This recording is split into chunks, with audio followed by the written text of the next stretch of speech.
Chapter 14. One Sabbath, when Jesus went to eat in the house of a prominent Pharisee, he was being carefully watched. There in front of him was a man suffering from dropsy. Jesus asked the Pharisees and experts in the law, "Is it lawful to heal on the Sabbath or not?" but they remained silent. So taking hold of the man, he healed him and sent him away. Then he asked them, "If one of you has a son or an ox that falls into a well on the Sabbath day, will you not immediately pull him out?" and they had nothing to say. When he noticed how the guests picked the places of honor at the table, he told them this parable. When someone invites you to a wedding feast, do not take the place of honor, for a person more distinguished than you may have been invited. If so, the host who invited both of you will come and say to you, "Give this man your seat." Then, humiliated, you will have to take the least important place. But when you are invited, take the lowest place, so that when your host comes, he will say to you, "Friend, move up to a better place." Then you will be honored in the presence of all your fellow guests.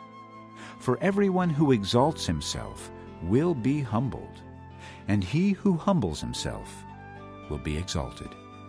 Then Jesus said to his host, When you give a luncheon or dinner, do not invite your friends, your brothers or relatives, or your rich neighbors. If you do, they may invite you back, and so you will be repaid.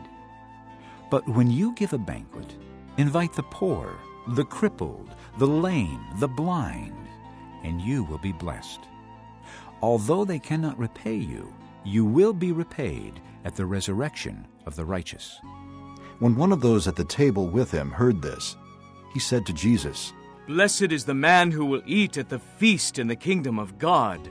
Jesus replied, A certain man was preparing a great banquet and invited many guests. At the time of the banquet, he sent his servant to tell those who had been invited, "Come, for everything is now ready." But they all alike began to make excuses. The first said, "I have just bought a field and I must go and see it. Please excuse me." Another said, "I have just bought 5 yoke of oxen and I'm on my way to try them out. Please excuse me." Still another said, "I just got married, so I can't come." The servant came back and reported this to his master. Then the owner of the house became angry and ordered his servant, "Go out quickly into the streets and alleys of the town and bring in the poor, the crippled, the blind, and the lame." "Sir," the servant said, "what you ordered has been done, but there is still room." Then the master told his servant, "Go out to the roads and country lanes and make them come in so that my house will be full." I tell you, not one of those men who were invited will get a taste of my banquet. Large crowds were traveling with Jesus, and turning to them he said, If anyone comes to me and does not hate his father and mother, his wife and children, his brothers and sisters, yes, even his own life, he cannot be my disciple. And anyone who does not carry his cross and follow me cannot be my disciple. Suppose one of you wants to build a tower. Will he not first sit down and estimate the cost to see if he has enough money to complete it?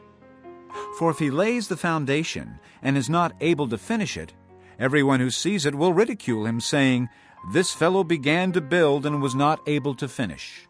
Or suppose a king is about to go to war against another king. Will he not first sit down and consider whether he is able with 10,000 men to oppose the one coming against him with 20,000? If he is not able, he will send a delegation while the other is still a long way off and will ask for terms of peace.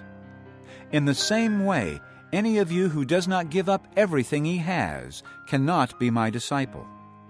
Salt is good, but if it loses its saltiness, how can it be made salty again?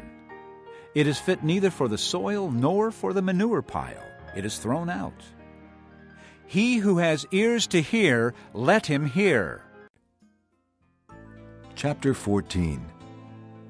One Sabbath, when Jesus went to eat in the house of a prominent Pharisee, he was being carefully watched. There in front of him was a man suffering from dropsy. Jesus asked the Pharisees and experts in the law,